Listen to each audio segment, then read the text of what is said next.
Noam Elimelech was a great rabbi. When he got old, he stopped eating, and his son was very nervous for him. He wanted to give him something to eat. So he asked his father if there was anything the father still wanted that he could bring him.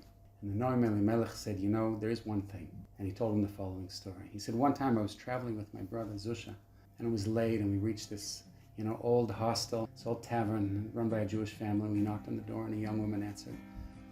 And we said, could we stay for the night? And she said, if you don't expect much, you can stay.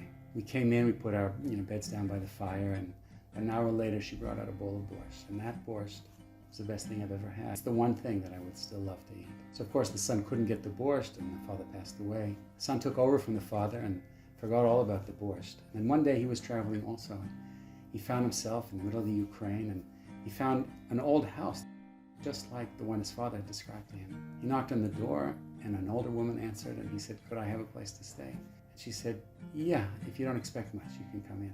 So he went in, and he put his beddings down by the fireplace, and about an hour later, the woman came back with a hot, steaming bowl of borscht.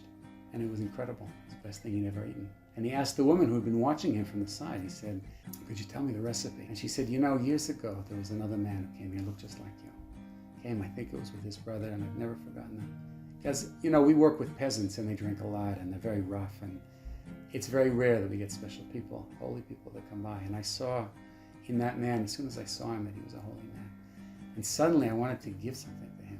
And I went back to the kitchen, and I was looking for something to make, and I just had some old beets and soft potatoes. And I started cooking them, and I felt badly, and I started to cry.